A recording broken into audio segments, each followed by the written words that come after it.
important champion at Worlds, and now we're going to see who has the mechanical ability to actually deliver on it. All right, well, Silas is the last pick here for Jensen. Has been picked a couple times. If I read that stat correctly and accurately, I believe it has not won though. So Silas, we'll see if Jensen can put a W on the board for his team and his champion. As a reminder, if you go 4-0, given that it is a single round robin with 5 teams in the group, you go straight on to the main event of Worlds because no other team has beaten you very clearly. In order to do that, in order to go 4-0, you must beat every single team, and for both of the teams that are left in this group at 2-0, they will give themselves the opportunity to do exactly that and punch their ticket over to the Worlds main event. So very important game between these two teams, a very cool draft here as well. And as expected, Crumbs, it will come down to the play, because I think the teams have navigated this quite well in Champ Select. I think both teams got what they want here. They're going to go for the coach's fist bump. There it is. Now, what I'm really curious about from Team Liquid side is how well can Jensen play this Silas into the Akali matchup, because there's quite a few ultimates that could be really exciting. You have the Lilia ultimate, which could be incredibly devastating in a team fight, especially if you can buy enough time for your Twitch or your Shen to set up. And you also have things like the Wukong ultimate and the Nautilus. So there's a lot that Jensen can do here. And on the side of Supermassive, I'm more curious than anything to see how they stack against Team Liquid in the laning phase. We know that Team Liquid has world-class players. They can lane just fine. They can get advantages that way. That's what allows them to play a more reserved style, because you know they're going to be getting these advantages regardless. Well, how well does Supermassive do against that? Can they actually pressure Team Liquid before they start grouping and force them to think about making decisions before they feel ready to? The other thing, Crumbs, we get to do one of my favorite things, is figure out how interactions we haven't seen before work. And my one for this game is going to be what happens when Silas steals Lilia ulti. I imagine his abilities turn into spells that can proc the ultimate, because it would be very tricky for Silas to use the ultimate regardless, otherwise, but I don't know. And I guess we'll find out if Jensen ever steals it, because Silas is a pick that rewards you for understanding every ultimate in the game. Jensen clearly has a very deep amount of knowledge about the game, and I'm curious to see how he navigates this Akali, which, if Balulu gets out of control, and this is a man that is not afraid to make the plays, Supermassive certainly could overwhelm the stoic, stone-faced Team Liquid. So we just saw that the refs were showing a little card there to the players. For those that don't know, they're showing a card that just asks if you have actually checked everything that you needed to check. Your settings, your comfort, your water. Are you all ready? And the players just nod, yep, I've already done it. I'm ready to play. Let's just get into it. So trying to make sure that there are no interruptions inside the game. It's the preparation that matters. Certainly is, and these two teams will have watched the games that have been played by these two already very closely, I imagine. So we'll see if their prep works out on the Rift, because it is the battle to stay undefeated in Group A here in the World's playing, Crumbs. And again, put yourself one win away from qualifying to the main event for Worlds. So a lot on the line. Again, neither of these teams will be out of contention. In fact, I believe they're guaranteed a tiebreaker for first at a minimum if they win here. But of course, you want to do one better than that, as we're going to get ourselves onto Summoner's Rift.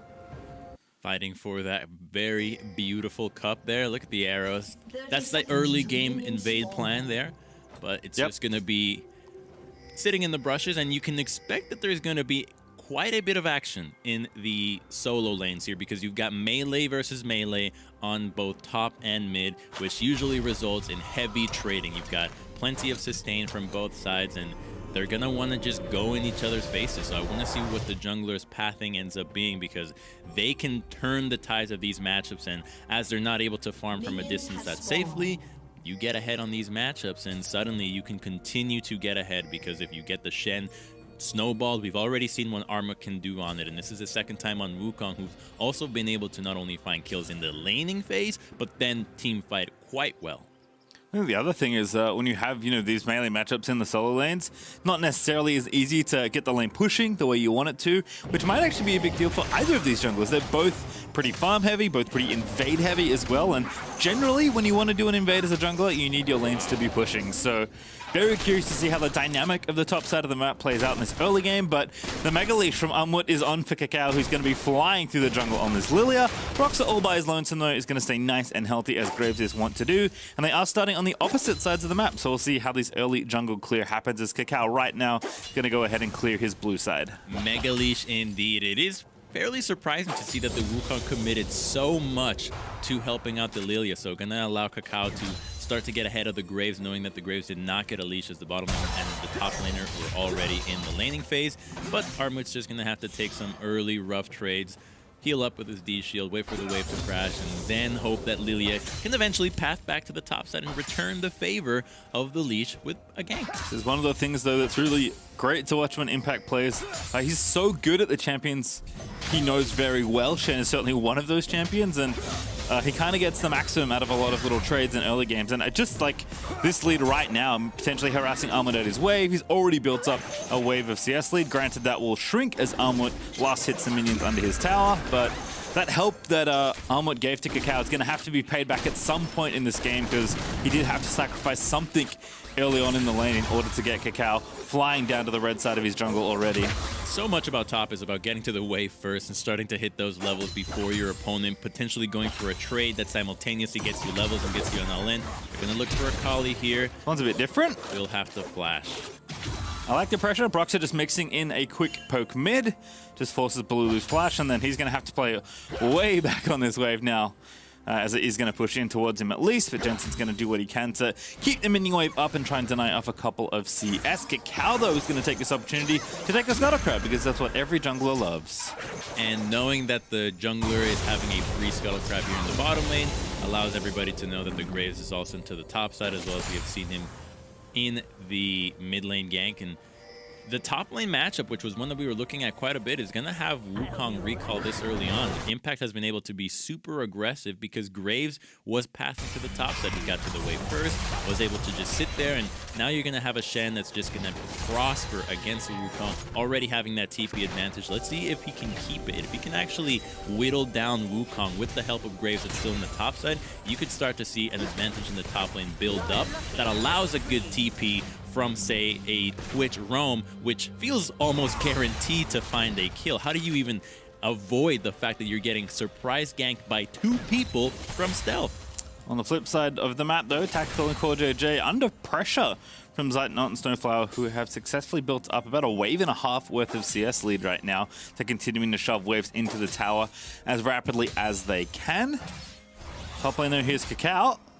Just going to show his face. I think he's just getting the wave pushing. This is not a gank of Impact. It is a gank of the minion wave. Yeah, it's really rough to be a top laner and have the wave be frozen there if you don't know where the jungler is. Instead, just going to crash it. And it is such a fat wave. Luckily, Shen's Q is pretty effective at last hitting, but it's not going to be able to clear it out too well or too quickly. So a little bit of damage will go over to the turret, but more than anything, the Wukong gets to recall, gets to refresh on his sustain, and Shen stays around. And with the wave being so fat, he might not have a good timing to find a teleport back and spend the gold that he's already earned. I'm slightly sad he moves away. I was excited to watch Impact last hit all those minions, when instead we'll watch Broxah take the Raptor camp, likely a little bit more influential on what's happening in the game. And thanks to that bit of pressure from Impact, that did allow Broxah to sneak in and take all but this tiny Raptor that Kakao will now go ahead and clear out. So Broxah maybe slightly ahead on XP, but both these junglers, again, very quick through the jungle. So it's been a lot of farming back and forth with the added bit of lane pressure every now and then, but not really slowing down to do anything other than continue to farm, which is fine. Certainly been a big part of the jungle meta early on this Worlds, and in fact, in general, in the last few months of League of Legends. Team Liquid just waiting for level 6s so that they can start playmaking there. We've already seen how big of a carry the Twitch can be, and not having to press the early game when you have this champion is typically a good idea. As long as you can get gold on him and you know that you're going to get kills with and you have your ultimates available is sound. You know that that 3-item spike that you hit, hell, even with the Blade of the Ruined King, knowing that the enemies don't have flash allows you to start popping off out of nowhere. So I think that Team Liquid is just playing to the win conditions that they know they have. It's what they've been doing all year long. They're not looking for anything that's unnecessary. They're looking for where they know they are certainly stronger. And right now, with the bottom lane being able to push back, Shen has already gotten priority in the top lane, so Broxah can start this dragon and know that Impact will be able to help him out. And if a fight breaks out, you know that Armut doesn't have teleport as well. So this is just a free dragon for Team Liquid. Cal here in mid as well. Jensen going to go back in. He may have taken the bait, but he's going to dodge the swell here, but no ulti regardless. Jensen not going to nick the Akali. Ultimate flashes out of there. Has the extra dash if he needs it, but that's going to be for escaping as Broxah does at least take the dragon. Even though the Akali did not have flash, Jensen did not want to go for a 1v1 with the Shen ultimate behind him because this Shen was under pressure from the Wukong. He didn't have an angle to teleport just yet. Wukong was already pushing the wave back, and so you really don't want to be messing up Shen's wave that way. You want to find him when he can teleport and at least not get the ultimate disrupted. Yeah, and Jensen actually still feeling pretty good in the matchup, but isn't going to have his flash for the next few minutes, but Broxah is going to go ahead and donate blue buff over to him. He's still got a CS lead. Does the Sylas. His Impact in a brief 2v1, but going to go ahead and clear out the rest of this wave. He's done a really nice job just, again, managing what's happening here in the wave. Going to be a bit trickier now that he's got Tiamat, but Impact still going to try and deny what minions he can and keep the wave in a very comfy place, and that's going to force Wukong to walk all the way back top lane without that TP. The Wukong is going for the lane swap. They're going for the 8-minute Rift Herald swap from Supermassive, and with Team Liquid's Shen being up here, he's not going to have a big impact with his ultimate. Let's see what the recalls are, because Core JJ has already made it here, but Twitch showing into the bottom side tells me that Supermassive is just ahead on the play and will be able to secure this objective for free. Wukong is getting some nice farm. He's gotten 3 recalls off this game thus far. Yes, Impact has been able to accumulate a bit of a CS advantage, but translating this into a Herald that can get some plates for the bottom lane could be a really good move out of Supermassive, considering they have been pushing the Twitch and Rakan all game long. Yeah, in danger of getting like 3v1, 4v1 dove potentially here as well as Impact, so gonna have to be a bit careful. Kakao with the blue buff and the Rift Herald is gonna make his way up to top lane with the ulti. We know Broxah is on the top side of the map and Jensen does have TP, so Team Liquid can answer this play if they need to. Impact is squishy. He was gone with the Tiamat build, so he's looking to just hard push with his auto attack instead of a Bomby Cinder, and this is good from Broxah. He can either be in the top side to defend the dive or try to be bottom to try to dive the Wukong as well. Now, diving bottom could have definitely been a possibility here. You also have the Shen ultimate if things get really hairy, but you don't also have a guarantee that that's going to work out, and when you're dealing with a Herald as a pushing opportunity from Supermassive, you're never going to win that push. So defending this, I think, is the right move. Yeah, just 2 different 2v1s right now. Core JJ knocks up the decoy. Tactical trying to get some plates of his own. Oh, good grab there. Snowflower going to let the ulti rip, and that's first blood. Easy as you please for Zeitnot. That was really easy, actually. He's very squishy. That's a lot of damage. And burst that can come out of Supermassive doesn't allow for the Spirit's Refuge to land and mitigate some of the potential damage coming out. And just a few more autos is going to be low enough to then pop that Herald and get that first break. This is a really good pace out of Supermassive that Team Liquid is unable to find an answer with thus far. You said it, Crumbs. Shen just not that tanky with just the Tiamat, so that's going to be the Herald charging in. First tower gold over Broxah, with Impact on his back, and Jensen TPing and is going to try and make a play happen. A double taunt. Impact finds them both, and that's 1 kill. Make it 2 as Zeitnot's going to fall to Broxah. Such a nice use of the teleports and the globals out of Team Liquid there, knowing that Supermassive was going to commit for the Herald push. They punish it. Now, they are able to get some gold back, so don't let that distract you from the fact that Supermassive was still ahead on that play, being able to get that first turret and continue to get farm on the Wukong there. But you can start to see what the composition wants to go for. Just dive in, have the Shen right on top of you, and punish what is now a flashless Jhin and a flashless Lilia. We'll see the play again. Broxah going in. He's got the phase rush. He can just flash in forward, and the smoke screen that catches 2 members makes it so hard to know whether you should flash or not, so they actually end up getting so much out of it. Yeah, super well combined there with Impact and Broxah. Picking up a couple to keep the gold nice and even. Only 200 gold up for Supermassive, and that's with the first tower and all its plates being taken down. So this is kind of the thing and the reason that Team Liquid can afford to play the way they do, you know, slowly, deliberately, you know, through the mid to late game and just as a 5-man unit, because they're so good at trading, Crumbs. They're just so good at keeping the games close. Even games where they're down a couple thousand gold, they're happy to float a gold lead for 10, 15, 20 minutes and know that at the end of the day, they can figure out a way to navigate that late game and just be fine when their composition scales up. So you generally need to get very big leads against Team Liquid if you want to beat them. Supermassive certainly have the ability to win a late game with the compositions as they stand, and they're still ahead in gold in this one as well, which is nice, but it is just one of those things that's always nice to watch. Just when you think you have the edge over TL, often TL have a play in mind to balance the game right back up. And it works off of what the champions have in their toolkits here. You see that Shen was roaming down. That's because he didn't have his ultimate or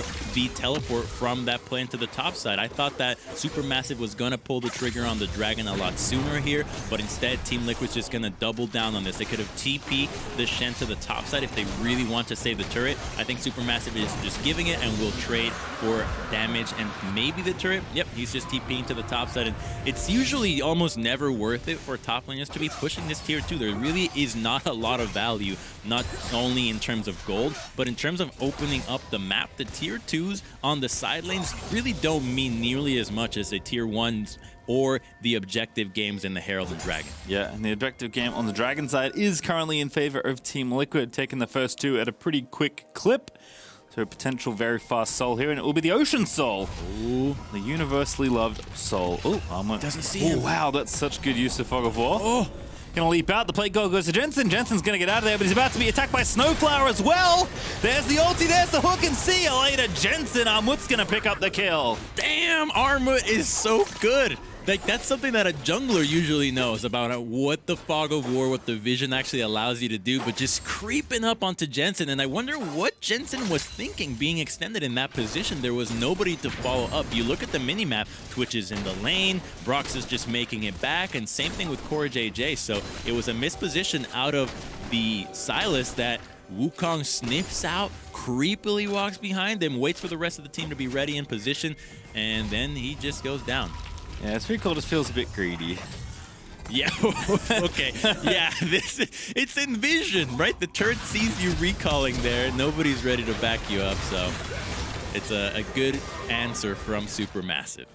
Well, Balulu didn't get an assist. That's the good news there on that play, but very well played from Supermassive to find the pickoff in mid lane. As we return, though, Core JJ is about to get hooked, but definitely dodges out of the way with the W. So Jensen is actually in some big trouble now, because having died and burned his flash now really puts him in a tough spot, because Lilia and Akali with the Gunblade can really gun him down, and you'd be hoping that the Shen ultimate would be enough to keep him alive long enough to turn the fight, but there's a ton of burst with these champions at the moment, so he's just going to have to respect it the whole way through. We check him in top lane. Armut after that roam to the mid lane. Still a little bit down on CS, but not doing too badly, all things considered. Titanic's already finished for Impact, and Triforce is on the way for Wukong, so certainly things going just fine for either side, but it does feel like this is going to be a game more about, you know, what happens here in the mid game, especially with these fast Drakes if TL can nab the third that's coming up in 2.5 minutes, but there's also a Rift Child back up for the taking as round 2 begins. Broxah just barely dodges the tip of that Nautilus anchor, which is quite impressive. That one tends to get people more often than not.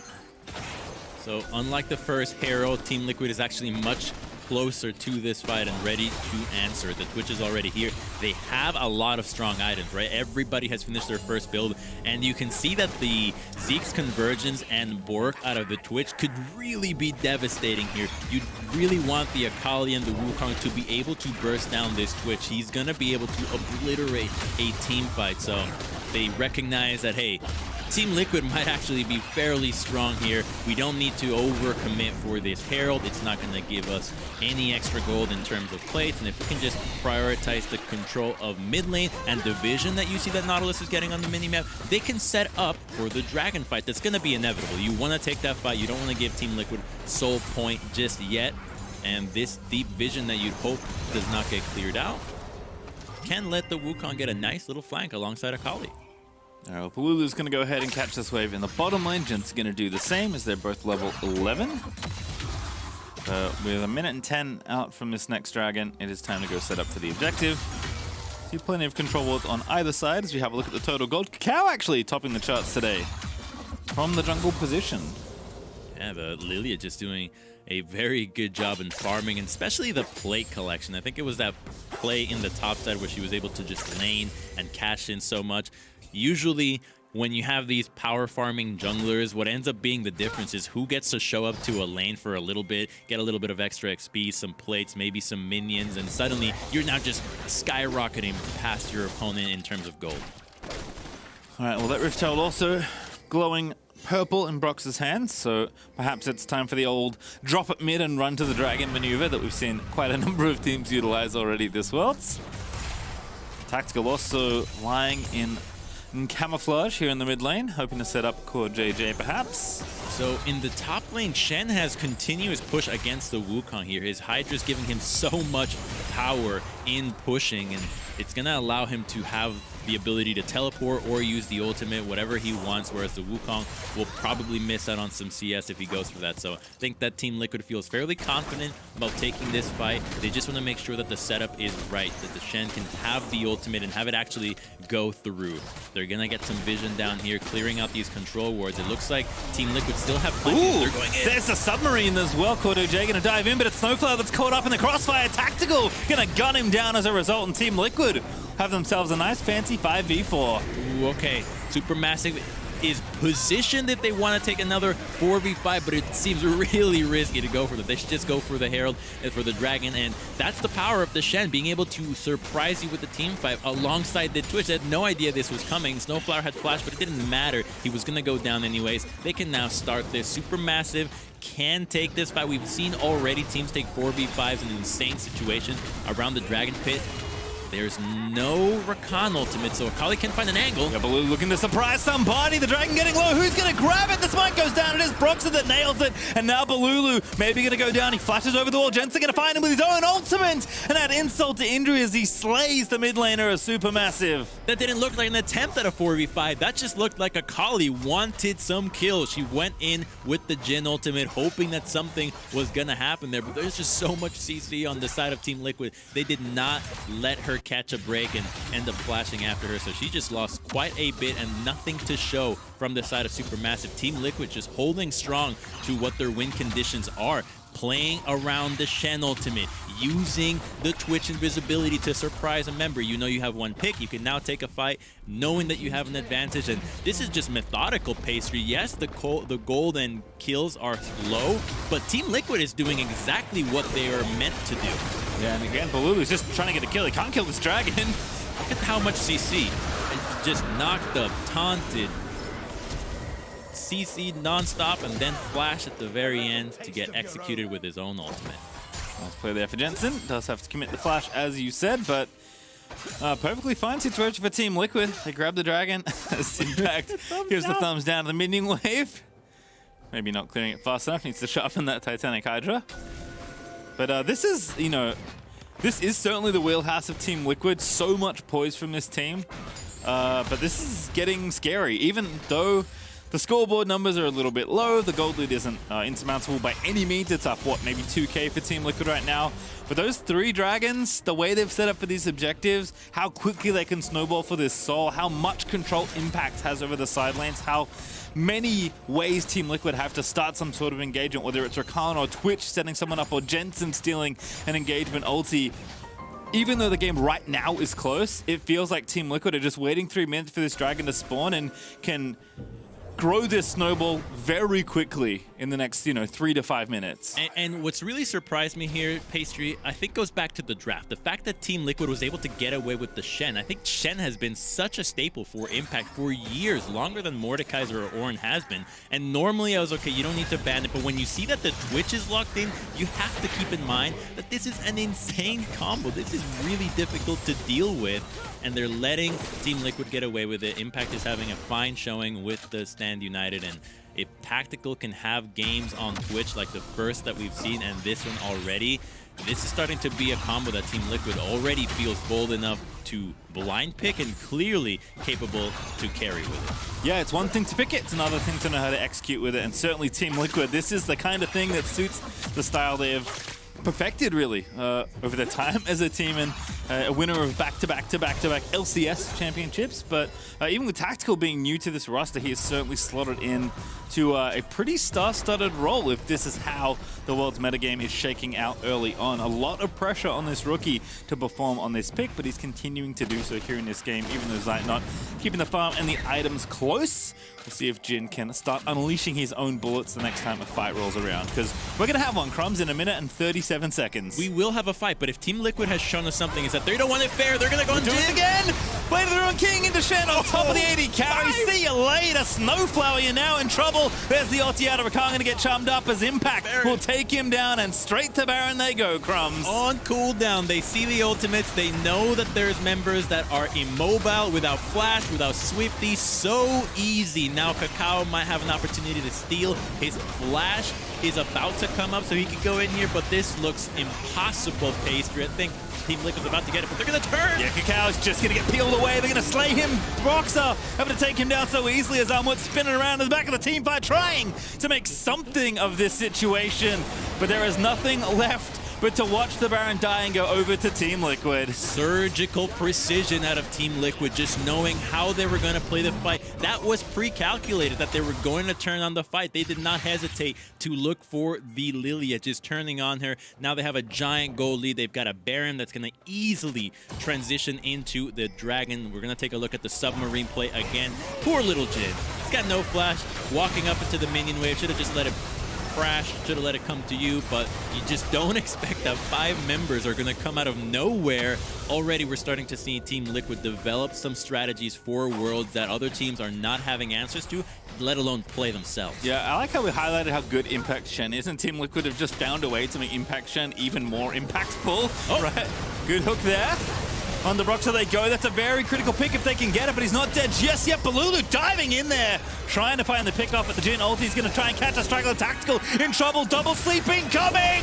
Kakao's going to set it all up. The hook is there. Make it 2 quick ones there for Supermassive. Streets 112 all over Worlds as Jensen is able to find one back. Perhaps there is still only ulti. Impact is trying to get in there. Does flash through. Perfect executions. That indeed is Jensen. Dives through. Takes down Zydnot. Takes down Balulu. And Team Liquid will not be stopped. They're so strong. They don't care that you lost to Twitch and he wasn't able to get the ultimate off. They have so much gold on the rest of the members. They can still turn towards this Dragon. Supermassive is not going to be able to 2v2 this one. The Sylas is way too powerful, but Team Liquid's going to think, okay, maybe they want to take a fight. We'll wait. We'll camp it out. Let's see if the Lilia face checks a little lamb.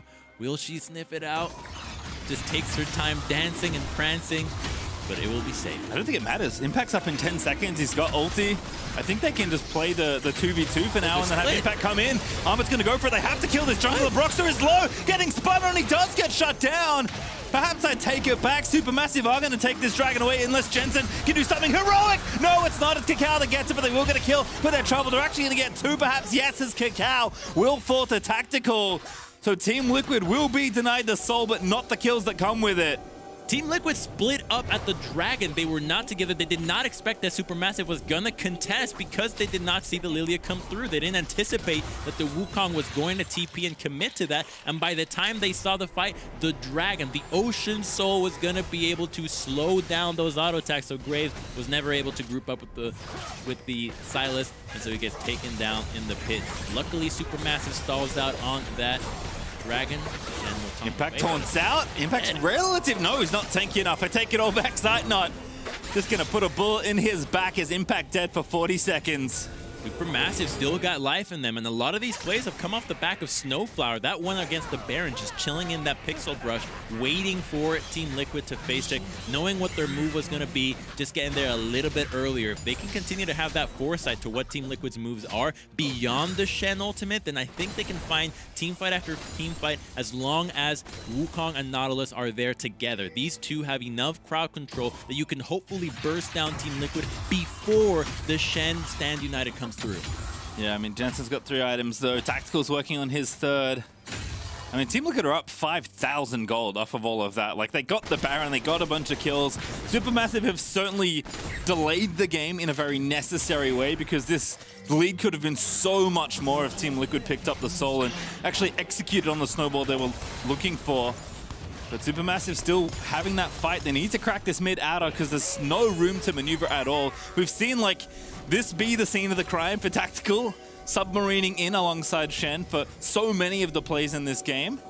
And without space, you know, with no tower to really protect you, even the tier 2 in mid's looking low, it's tough for Supermassive to get out and find that 5v5 with Wukong that you're asking for, Crumbs. As long as they can kill the Twitch. Ooh, that was a tasty Hex Flash from Snowflower. Oh, okay. He might have actually died. It had that connected because you know that the Rakan was going to re-engage with the quickness, and then the Stand United would have come through. So it was a very scary situation for both teams, but you already know what Supermassive is looking for. The Nautilus does have Flash and Twitch does not. So if they can find this rat by himself, or at least with the rest of the Team Liquid members spread just far enough from him, they might have a window to engage onto him, because Zaytnot can follow up with a root, and that's enough to lock him down and let Akali and Wukong execute him. And you can see how important Tactical is to this composition. Not only does he have the protection of Core JJ with the Redemption and the Zeeks to buff him up, but even Impact is chipping in on the support style itemization. Locket and Knight's Bow. The Charm is going to land in. Core JJ going to shut down Cacao. Snowflower going to be the next one to fall, perhaps,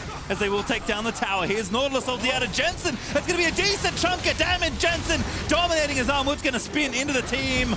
But now Baloo over the top. Good stasis there, and he's so low already. That exhaust could not have come sooner for Core JJ, as Tactical is now on a killing spree. And Team Liquid don't need the Baron. That's going to crack through the top side. They've had enough. That was so decisive out of Core JJ, coming in through out of vision, immediately engaging onto the unsuspecting Lilia. She just gets burst right away. They get an inhibitor, and this top inhibitor is going to be really important for the Baron coming up in 30 seconds. Team Liquid can just reset and go for this once the play has been finished. All right, well, Team Liquid reset, going to go spend the gold they just earned. This Core JJ, as he often does for Team Liquid, is going to take matters firmly into his own hands there on the Rakan. As we watch this one again, just instantly in. Oh, so sick.